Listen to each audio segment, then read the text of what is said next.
Welcome to Wrong Time Watch. My name is Kevin, and today we're looking at the Formex Field Automatic and the BOLDR Venture Automatic.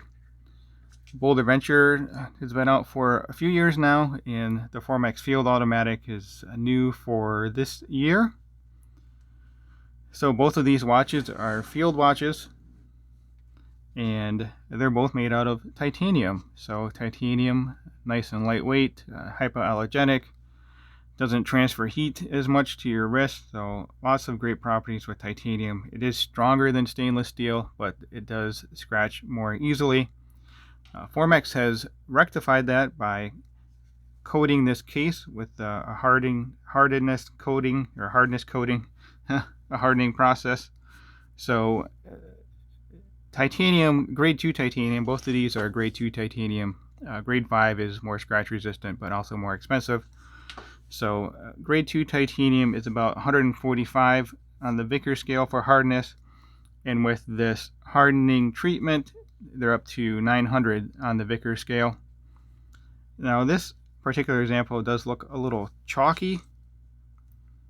Now you can see the difference in the titanium here, the sheen of it, or the coloring of it, whatever you want to call it. I have worn this watch a bit. I was provided this watch. I did not pay for this watch, so just keep that in mind.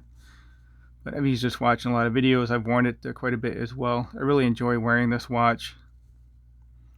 I've tried this watch in a number of different straps. Still go back to the factory NATO strap, but I really like these Velcro straps, so I'm going to see if I can pick up a Velcro strap for this watch. I'm not sure where Formex gets these from, but they will fit, same lug width. Now this watch is in on loan from Formex. They should be shipping out here very soon. So the Formex Field Automatic is in high demand. It's actually out of stock right now. I think they're going to be making more next month, producing more next month. So the price for this is now $820. It used to be, I think it was $795. So $820 on the Velcro strap, and then on the leather strap with the real neat carbon composite deployant clasp, that is $975. I'll put a link in the video description to my video with this watch by itself. And the BOLDR Venture is $299 on this NATO strap. NATO strap is a little stiff when you get it in the beginning. I've worn this quite a bit. It's not as stiff, but it's not as soft as this or some premium NATO straps, but very serviceable, very functional. It wears fine on wrist. So $299 for this one. I don't think they offer this colorway anymore though. So, but I'll leave a link to both of the websites for both of these watches here. Okay, so the Formex has the Solita SW200-1 Swiss movement, which is hand winding, hacking. Has a date here at 6 o'clock. And 8 beats per second. So you can see it does have a smoother sweep on the second hand here versus the BOLDR Venture, which is 6 beats per second and 38 hours power reserve on this one. So the BOLDR has the Seiko NH35A movement. It's hand winding, hacking, hand whacking. That's kind of a, anyway, so hand winding, hacking. This does have a date, but it is the ghost date position. So what that means is when you unscrew the crown, first position is the date position. Actually, first position is winding. Next position out is date set. So there's a date wheel in there, but you can't see it because the dial's not cut out for it. Then pulling the crown all the way out is hacking there. So I really prefer no date watches. For a field watch, I also prefer no date. It makes it a little more easier to tell the time. But you know, it's not end of the world either way. And actually, the indices are much larger on the BOLDR Venture. Indices on the Field, Formex Field, are smaller. Even though the dial should be, yeah, the dial face is a little bit larger. This is a 40 millimeter watch, and then the Venture is a 38 millimeter watch. So let me know in the comments which one of these you prefer. They both do have sapphire crystal. This one has old radium superluminova. Imagine a Swiss superluminova, 100 meter water resistant. And then the BOLDR Venture has Japan Superlume. Not sure if, I guess this wouldn't be Seiko Lumibrite, but Japan Superlume. And then this one's good for 200 meter water resistance. So interesting how this one can go 50 meters deeper than the Formex field. So also the BOLDR Venture does have drilled lugs, which is great. I really appreciate drilled lugs. It'd be nice if the Formex had drilled lugs. Then you can see the Formex does have the 3 o'clock crown, and then the BOLDR has the 4 o'clock crown. They are both signed crowns.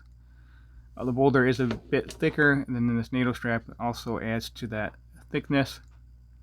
Yeah, I really need to try this on a Velcro strap. I don't know why I didn't think of that until right now.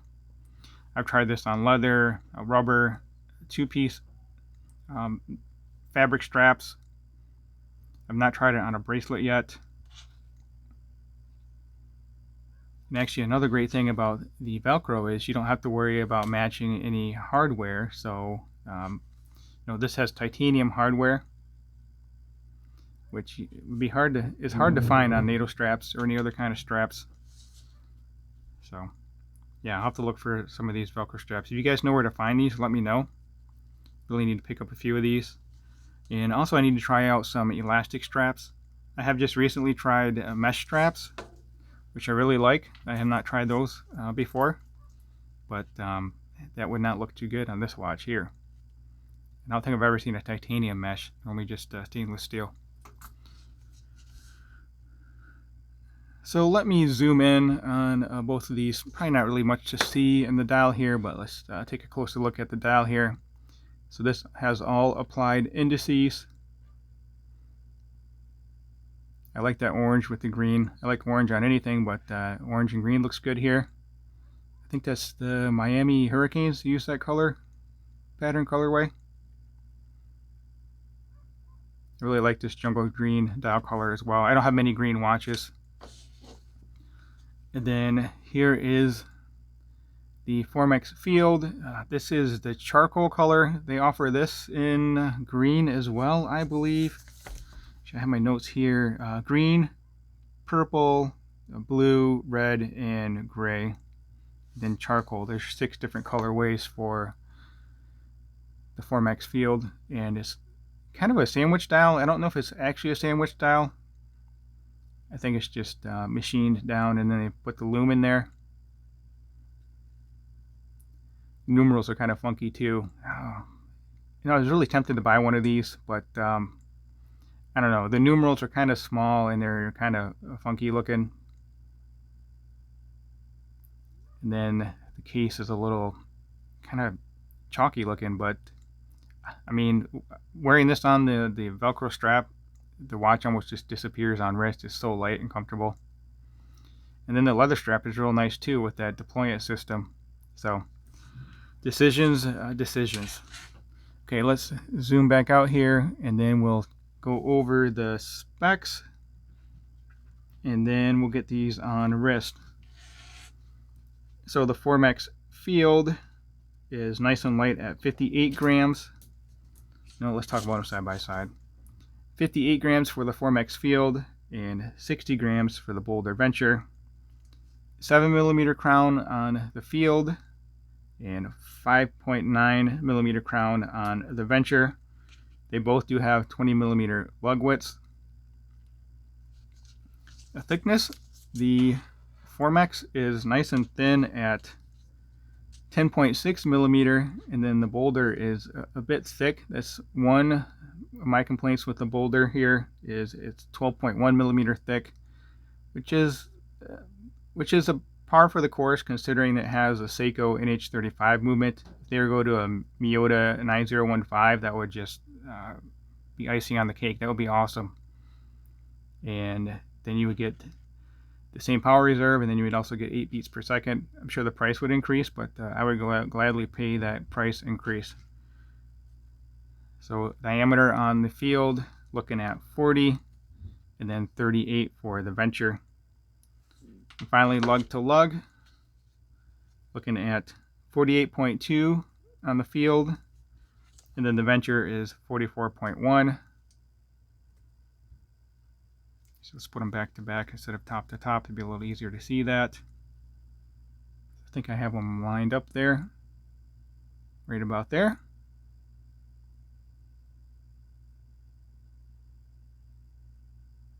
So there we go. Actually, you know, after I put these on wrist, I'll swap over the straps real quick. I really want to try that out. So let's get these on wrist, and after I change the straps, we'll do a comparison of the loom. Let's try the larger one first. So Velcro strap does take a little bit more to, well, maybe not. Try to make it a little bit loose, but then not too tight. Goldilocks type thing here.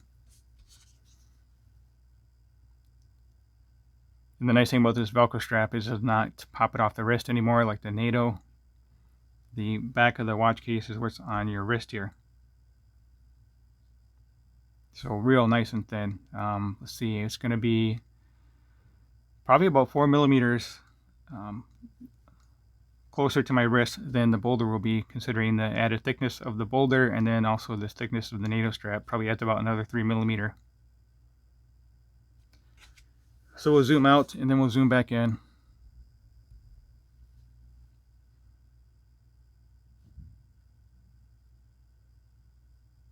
A real nice watch here on wrist. So you need to decide if it's worth, it's not quite 3 times the price increase, but you know, $820 versus $300.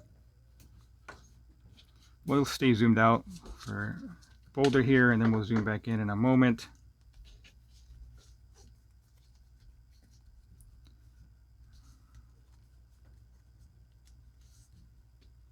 I don't know how long the Velcro strap will last if you're constantly taking it on and off and using the Velcro. So there we go. Background, I just have got the model number on this, but I did compare this watch to this one actually. I really enjoy this watch as well. Bracelet's kind of not the best, but anyway.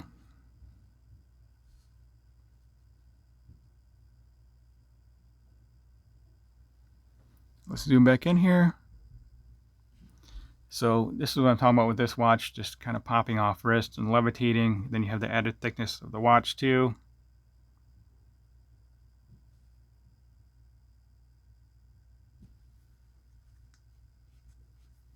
So there we go.